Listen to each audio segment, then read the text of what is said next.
The variety of Sumo of the Opera makes it a great show. That is my opening haiku for this video.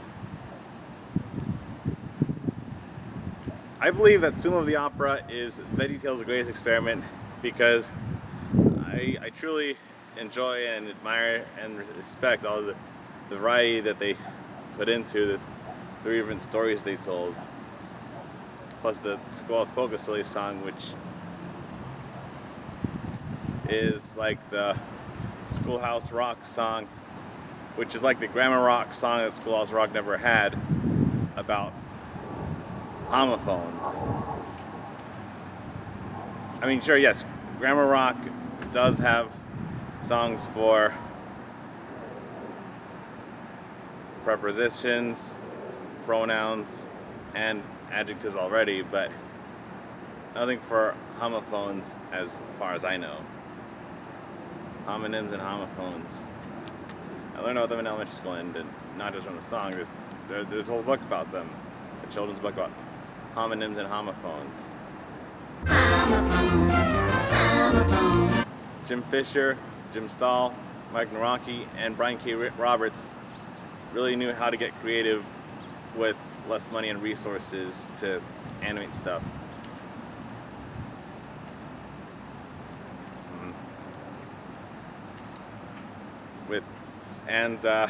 Yeah, I like the three different stories that they told us about perseverance and the unusual new formats for which they made their first and second stories for this VeggieTales episode. Going Up is a throwback to silent films and silent comedy like The Three Stooges and Laurel and Hardy. Those are the two main inspirations for Going Up. Larry, Jerry, and Mr. Lunt have to carry a piano up this long flight of steps to a house on a steep hill, and while Jerry and Mr. Lunt slacked off and bailed out for ice cream, Larry persevered when he did the whole exhausting delivery himself. Madam Blueberry called Larry her hero and kissed him on the cheek. And when he came back down the steps,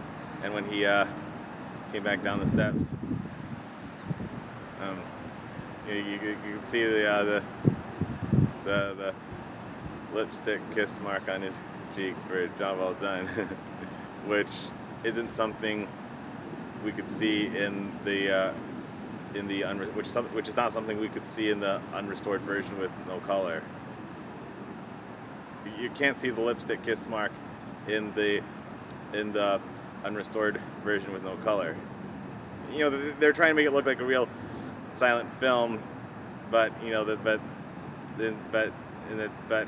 they re-rendered it on color when it turns out that, you know, the test screening they found that kids it's harder for the really young kids to watch VeggieTales to see what's going on when they don't animate it in color, and they also have the French P's read the silent film text for to help the kids who cannot read. And you know what?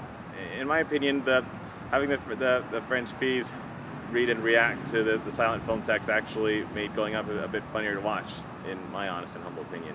My hero! So, as a reward for persevering and finishing the piano delivery, Larry got to ride up front with Mr. Nezer in his Nezer deliveries truck, while Mr. Lunt and Jerry had to continue riding in the back where the piano was.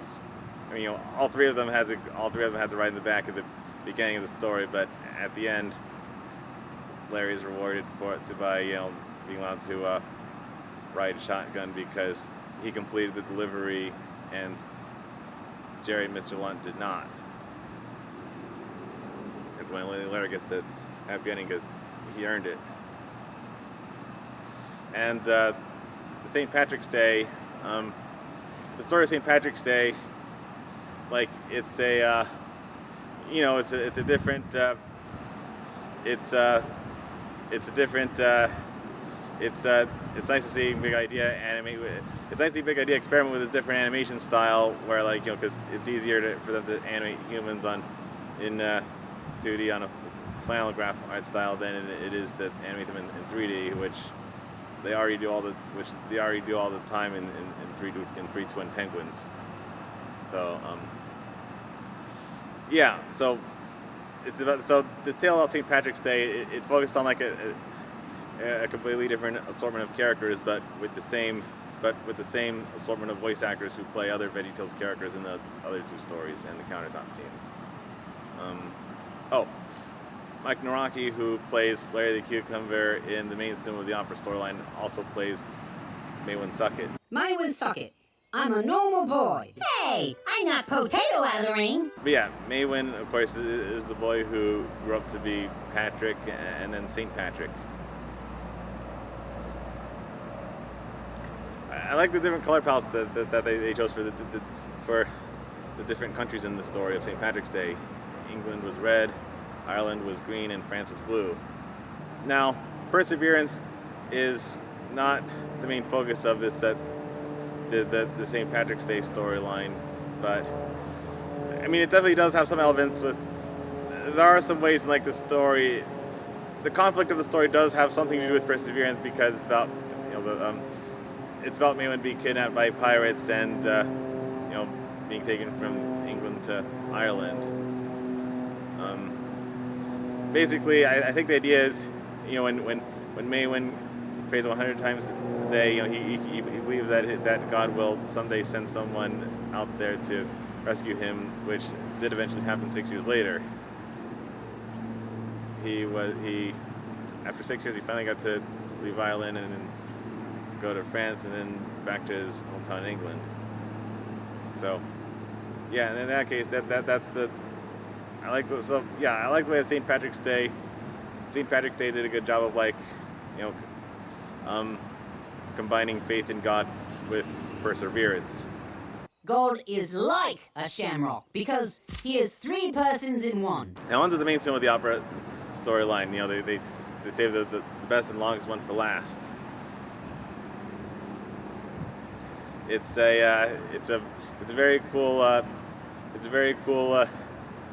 musical parody of the Mikado, and it also spoofs elements of the Rocky and Karate Kid movies. I've never seen them, but I've always wanted to. I would like to see them, and not just for and not only because of Sumo of the Opera. I actually watched the first Rocky movie in the same year when the Creed spin-off movie premiered in 2015.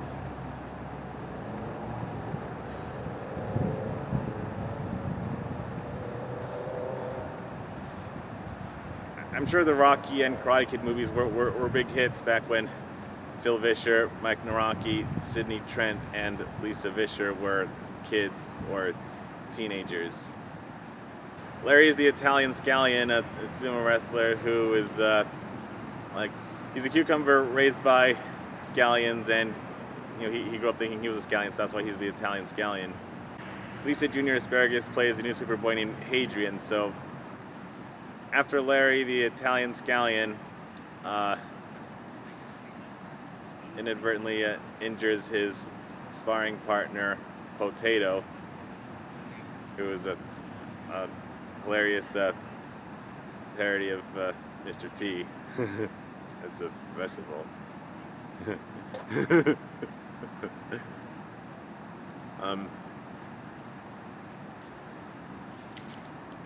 Yeah, Larry offers to take Potato's place in the ring for the next sumo wrestling match against the gigantic, fearsome champion Apollo. Yeah, Paul Great plays Mikey, and he's Larry's mentor who chews him out for not finishing anything except for punchlines. And yeah, so the main objective of the story is Larry never finished fixing Hadrian's bike, and he believes that if he wins the Tiger bike, he could give that to Hadrian so that he won't have to fix Hadrian's bike. But to be fair, Hadrian himself also seemed very interested in the tiger bike.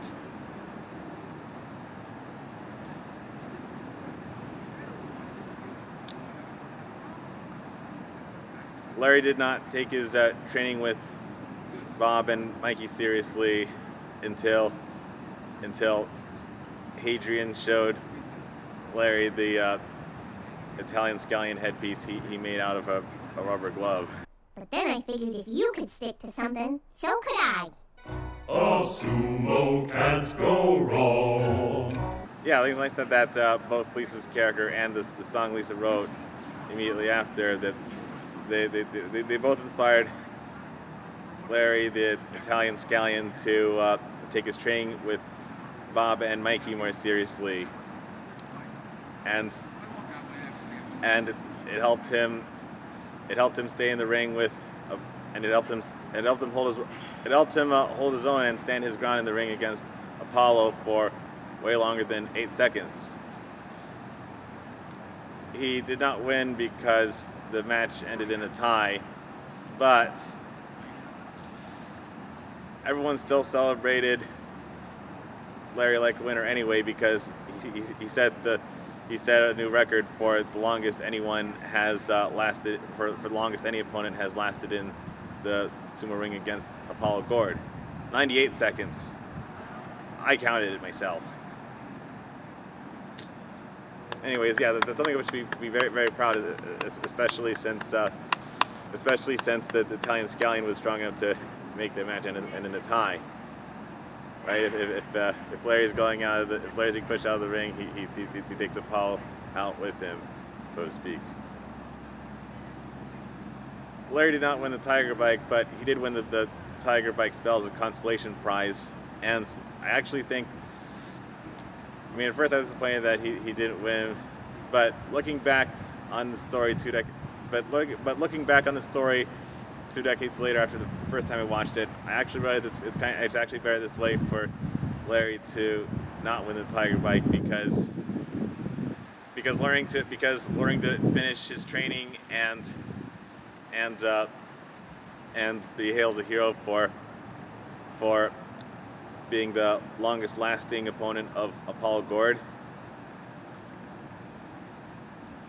inspired the Italian scallion Larry to finish more tasks in his life.